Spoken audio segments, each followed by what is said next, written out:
Now we come to the next sutta, 74, Dighanakha Sutta to Dighanakha.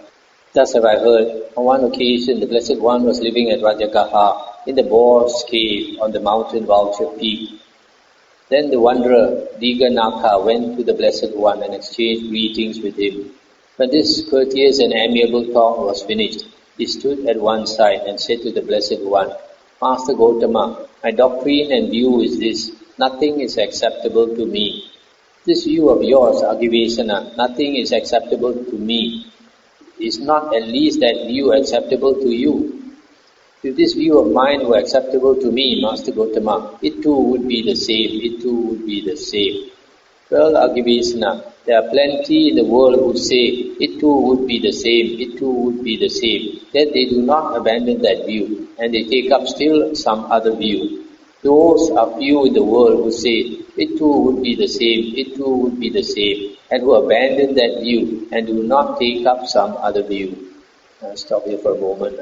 So this is Dighanakha. Digha is long, Nakha is nails, I think. So this refers to, he is a type of ascetic who refuses to cut his nails. The nails become so long until they turn, some of them, in a loop. Maybe he thinks very pretty. So he says, nothing is acceptable to me. In other words, he has no views. No views are acceptable to him. And the Buddha said, that also is a view. If you say you have no view, that also is a view, isn't it? If somebody says, I have no view, that is your view that you have no view. So the Buddha said, isn't that acceptable to you? Then he said, if it was acceptable, then it's all the same, it's all the same. This is another type of proliferation of view. So when the Buddha confuted him and sort of showed him that is not correct. How can you say you have no view? That itself is a view. But he refused to admit. He refused to admit he's wrong. So the Buddha said, there are some people like that. They refuse to admit that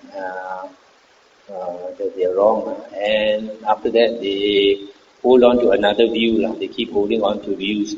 There are some people they admit they are wrong, and they abandon that view and do not take up another view. Then the Buddha said, the Buddha calls it Agivesana. This is probably his clan name. The Buddha knows his clan. Agivesana. There are some recluses and Brahmins whose doctrine and view is this: everything is acceptable to me. There are some recluses and Brahmins whose doctrine and view is this: nothing is acceptable to me. And there are some recluses and Brahmins whose doctrine and view is this: something is acceptable to me, something is not acceptable to me. Among those, the view of those recluses and Brahmins who hold the doctrine and view, everything is acceptable to me, is close to lust, close to bondage, close to delighting, close to holding, close to clinging. The view of those recluses and Brahmins who hold the doctrine and view, nothing is acceptable to me, is close to non-lust, close to non-bondage, close to non-delighting, close to non-holding, close to non-clinging. When this was said, the wanderer Dighanakha remarked, Master Gotama comments my point of view. Master Gotama comments my point of view. Stop here for a moment. So the Buddha had not finished speaking. This Dighanakha, when he heard the Buddha says that this view, nothing is acceptable to me, is close to non-lust, non-bondage, non-delighting. Then he was very happy. He thought the Buddha said that he was right. And the Buddha continued, Agivesana, as to those recluses and Brahmins who hold the doctrine and view, something is acceptable to me, something is not acceptable to me. The view of theirs as to what is acceptable is close to lust, close to bondage, close to delighting, close to holding, close to clinging, while the view of theirs as to what is not acceptable is close to non-lust, close to non-bondage, close to non-delighting, close to non-holding, close to non-clinging. Now, Agivesana, a wise man among those recluses and Brahmins who hold the doctrine and view, everything is acceptable to me, considers thus.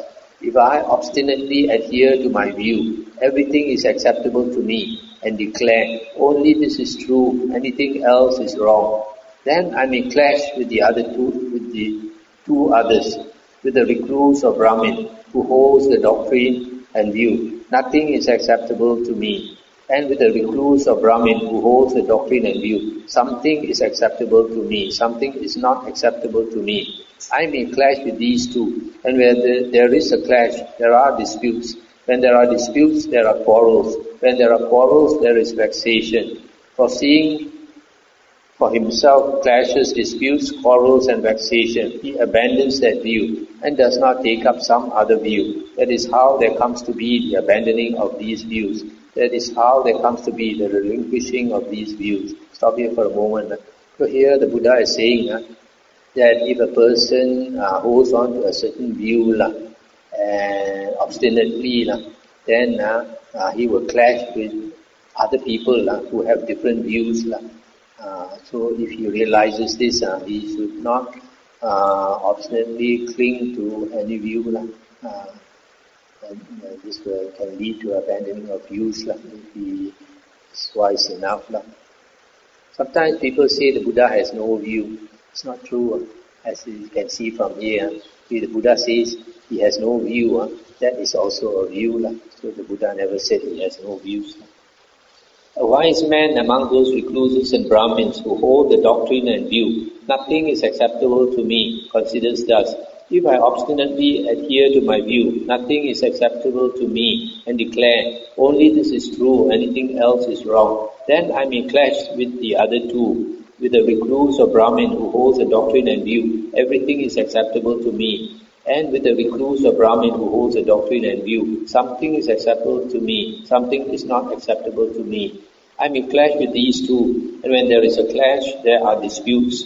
When there are disputes, there are quarrels. When there are quarrels, there is vexation. Foreseeing for himself clashes, disputes, quarrels and vexation, he abandons that view and does not take up some other view. That is how there comes to be the abandoning of views. That is how there comes to be the relinquishing of views. A wise man among these recluses and Brahmins who hold the doctrine and view, something is acceptable to me, something is not acceptable to me, considers thus.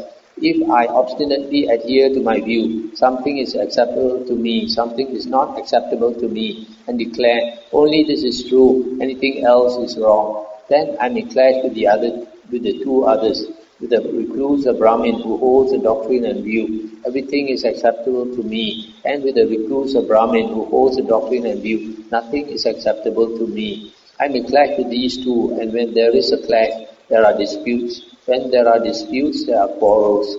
When there are quarrels, there is vexation. Foreseeing for himself clashes, disputes, quarrels and vexation, he abandons that view and does not take up some other view. That is how there comes to be the abandoning of these views. That is how there comes to be the relinquishing of these views. I'll stop here for a moment. So here basically the Buddha says to give up views that have no substantive basis. Like here, that what is mentioned here is only based on your preference. Some people say everything is acceptable, some people say nothing is acceptable. All these, there's no really good basis for it.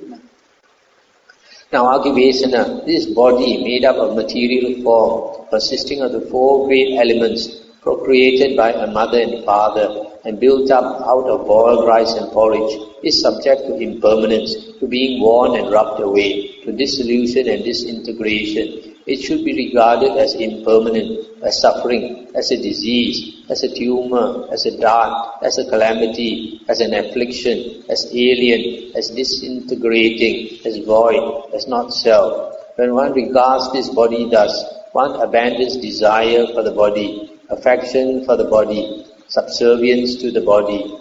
I'll stop here for a moment. So here the Buddha says to see our body is arose from conditions from mother and father and maintained by nutrition, rice and porridge. But it is subject to impermanence. to dissolution and disintegration. So because it is impermanent, it is suffering, to be regarded as a disease, tumor. In other words, we have cancer. Every one of us, as long as you have a body, you have cancer. Meaning, anytime you are liable to die. You don't know when we are going to die. Just as a person with cancer, his life is limited. Maybe the doctor says 6 months more or 2 months more. In the same way, our life is limited. How long we have to live, we don't know. Right now, inside our body, this cancer may be growing. Then sometime later, and this lump comes out, then only the doctor tells you you have cancer. But now the Buddha is telling us every one of us has got cancer. So the Buddha says we should abandon desire for the body, attraction for the body, subservience to the body. There are, Agivesana, 3 kinds of feeling: pleasant feeling, painful feeling, and neither painful nor pleasant feeling. On the occasion when one feels pleasant feeling, one does not feel painful feeling, or neither painful nor pleasant feeling. On that occasion, one feels only pleasant feeling. On the occasion when one feels painful feeling, one does not feel pleasant feeling, or neither painful nor pleasant feeling. On that occasion, one feels only painful feeling. On the occasion when one feels neither painful nor pleasant feeling, one does not feel pleasant feeling or painful feeling. On that occasion, one feels only neither painful nor pleasant feeling.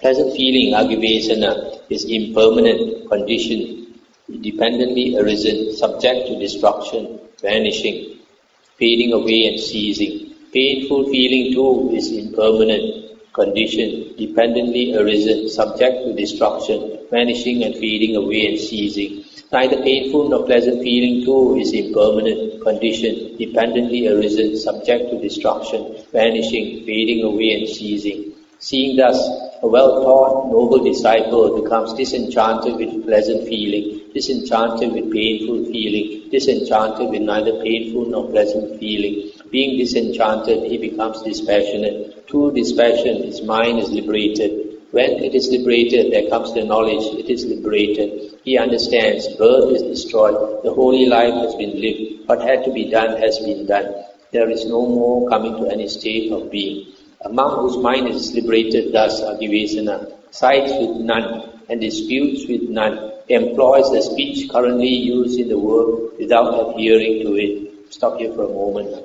So here the Buddha says, when a monk considers carefully this body and feeling that both are impermanent and is a source of suffering, so he does not cling to it. When he does not, when he is disenchanted with the body and feeling, then he becomes dispassionate, and from dispassion he becomes liberated.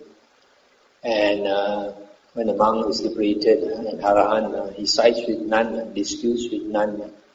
But he employs the speech currently used in the world without adhering to it. In other words, even though he does not have an ego, a self, an I or mind, but still when he talks to people, he still uses speech of I and mind, just like other people.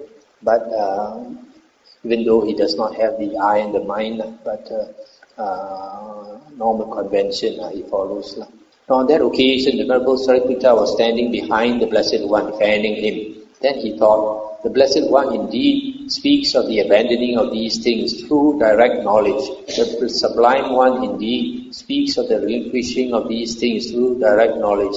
As the Venerable Sariputta considered this, through not clinging, his mind was liberated from the taints. But in the wanderer Dighanakha, the spotless, immaculate vision of the Dhamma arose. All that is subject to arising is subject to cessation. The wanderer Dighanakha saw the Dhamma, attained the Dhamma, understood the Dhamma, fathomed the Dhamma. He crossed beyond doubt, did away with perplexity, gained intrepidity, and became independent of others in the teacher's dispensation. Then he said to the Blessed One, Magnificent Master Gotama, Magnificent Master Gotama. Master Gotama has made the Dhamma clear in many ways, as though he were turning upright what had been overthrown, revealing what was hidden, showing the way to one who was lost, or holding up a lamp in the dark for those with eyesight to see fogs.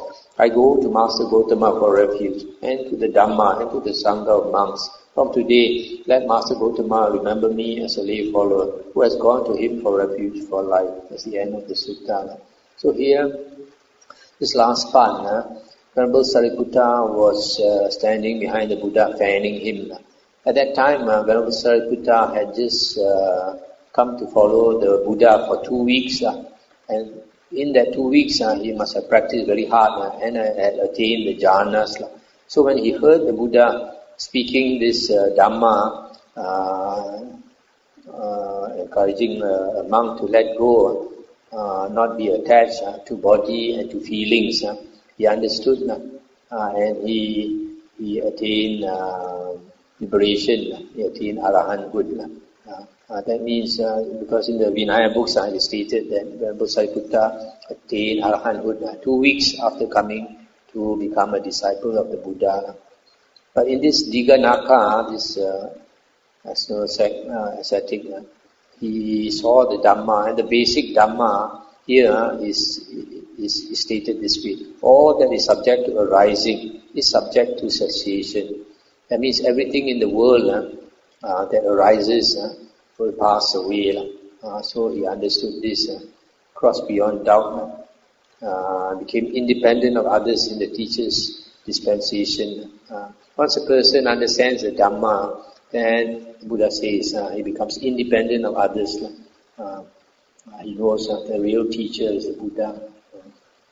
So he stopped here because the next sutta is quite a long and important sutta, 25 Magandhya. Anything to discuss?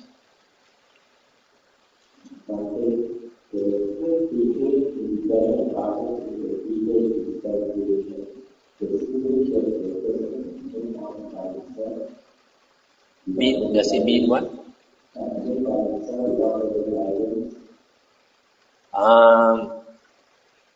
That means the basic Dhamma he knows already, and he does not chase after famous teachers.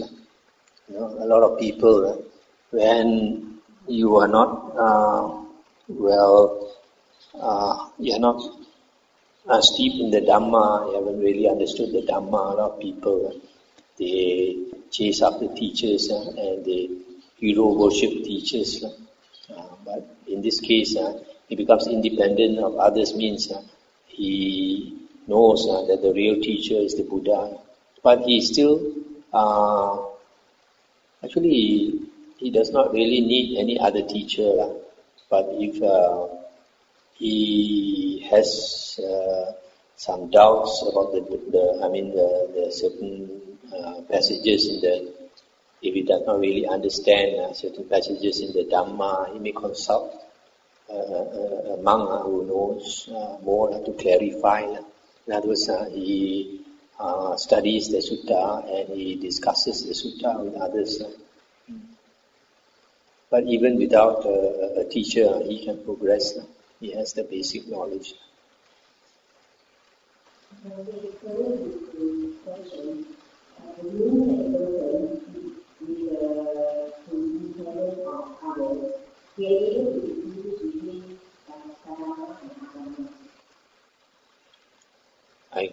I would think so, because if a person understands the Dhamma to the extent of being an Arya, then he should be able to distinguish between true Dhamma and false Dhamma.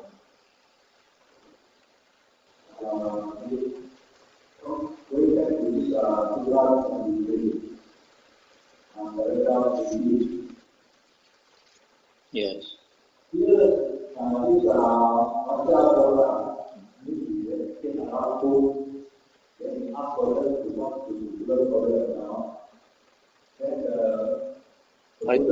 Where is it stated that he attained arahanthood?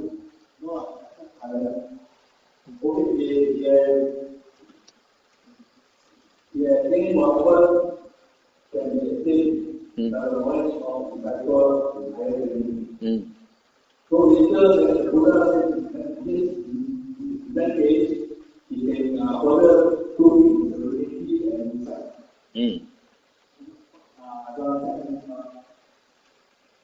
The Buddha says, develop further.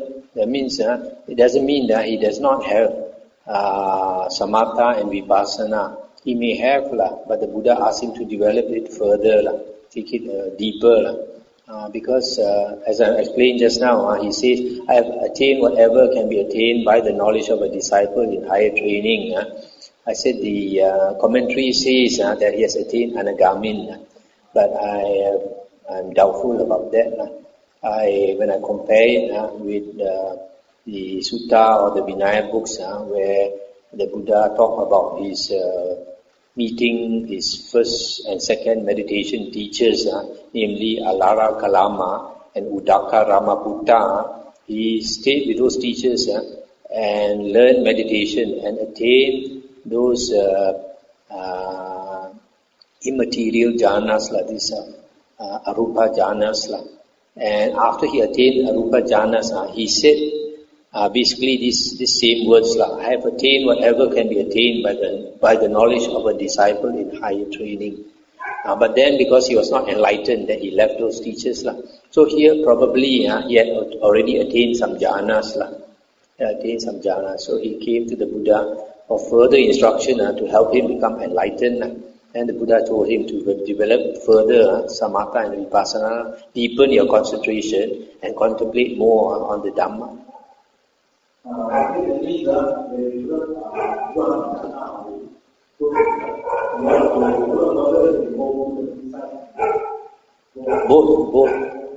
That means I develop higher jhanas and also contemplation. And then these abhinyas will come, the Buddha is telling. Indeed, I think I agree with you on the part where the community says that it's first that they already attained but in LongNails book, the Buddha describes 11 types of persons, and describes that the Anamani, they will not attain the Dighanakha Sutta in this human world. But once the Buddha attains Dighanakha, this is higher, so it cannot be the Dighanakha. Yes. A lot of things in the commentaries just contradict the suttas.